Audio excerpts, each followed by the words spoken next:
Hi everyone, I'm Susan Mulvihill and welcome back to my garden. Look, the snow is melting. You can actually see some of our raised beds.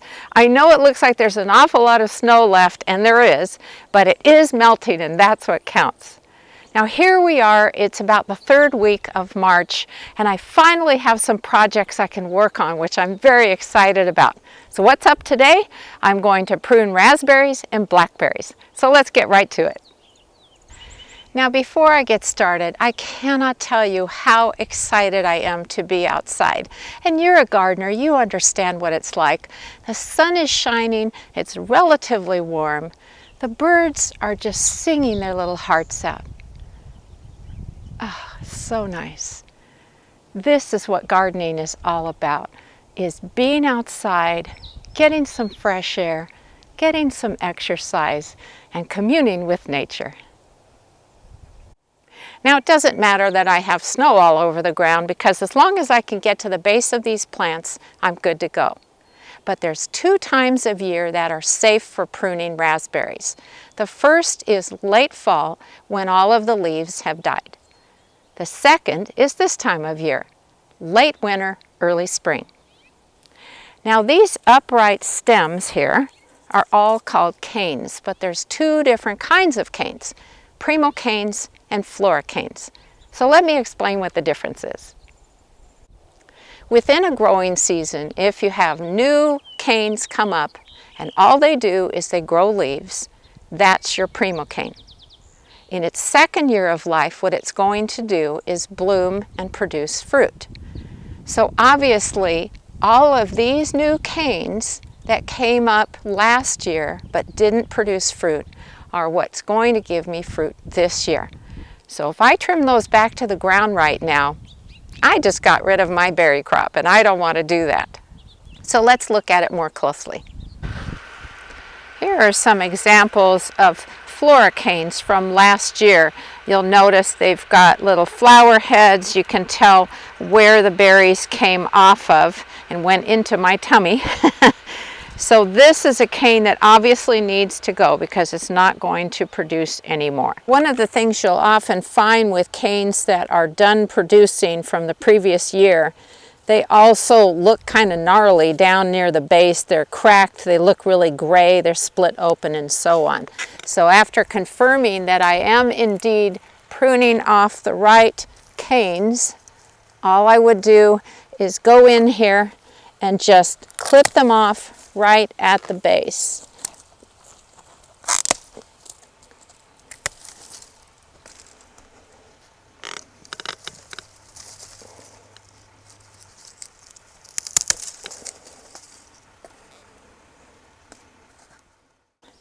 Now I've trimmed back most of the flora canes in this bed, but one of the other things I like to do involves the primo canes. You'll notice some of these canes are really, really long. And even though I told you don't cut them back, if they are taller than say 6 feet tall, I would definitely cut them back a ways because they are going to whip around in the winds. They're going to be too high to harvest from. And some of them, they just don't have good growth anyway. You want nice straight growth.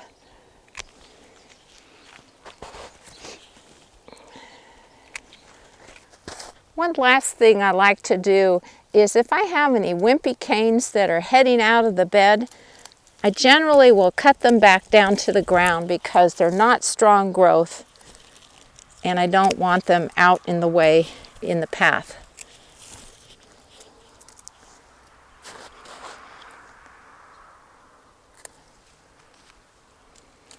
Now just when you were thinking that was pretty straightforward, I needed to tell you about an exception to the raspberry cane pruning rule. Isn't that just the way? There's always an exception. So the raspberries that I just finished pruning are red raspberries and the cultivar name is Canby. But we're also growing fall gold raspberries. And what they do is they bear a little bit as a primo cane just because that's so confusing. And then they will bloom and produce fruit again the second year. And so I have these canes that have obviously born last year, But I'm worried that if I trim them back, I might be eliminating some of the new berries for this year. So one thing I like to do is wait until this time of year rather than in the fall, because if I see a little bit of green emerging from the stems, I know that it's still alive. Some of them, and I don't know if you can see this one in here, is really gray. It's definitely dead. But there are other ones in here that have a pretty nice sort of a warm brown color to the cane, and I have a feeling they're still alive. And the easiest way to tell this is I'm just going to go down a little bit from the top. I'm going to snip it, and I know you can't see this, but in the center I definitely see some green just under the skin. So I know these are still alive. What I'm going to do is just prune back, and if I come across any that are definitely dead, I'll cut them down to the ground because I know they're not going to give me any more berries. But I can tell all of these ones are still alive. I'm sort of checking them as I go. But just in case you are growing something that bears twice, you definitely want to be very careful pruning them back in the spring. Well, I'm finished pruning this bed. I've got another one that's even thicker that I need to do, but I'm not going to make you watch me do it. Once the snow has all melted so I can use my wheelbarrow, I'm going to put a thick layer of mulch around the base of my raspberry plants because that will help keep the moisture in the soil, and they really benefit from a nice mulch. So now let's talk about pruning blackberries. This is our blackberry patch, and yeah, I know it looks like it's a bit of a tangled mess this time of year, and also there's a lot of deep snow here that has not melted yet, so that's making it a bit of a challenge.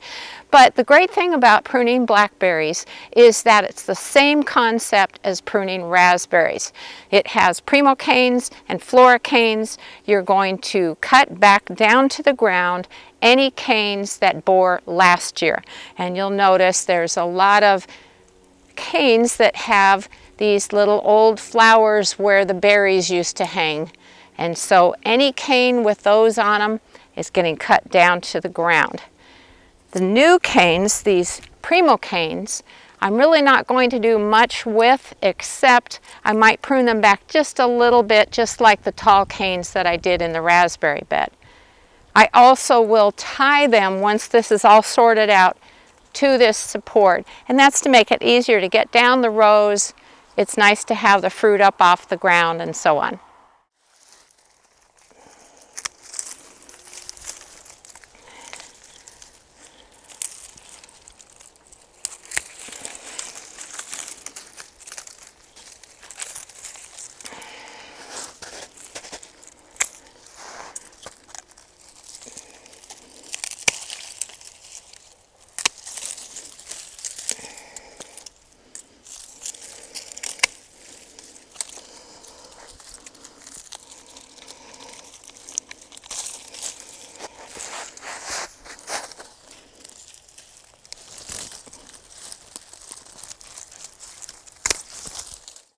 Well, that was a bit of work, but it's so nice to have it done, and I'm getting warm. Can you believe it?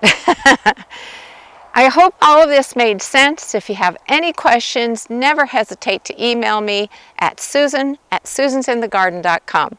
In the meantime, happy spring and happy gardening.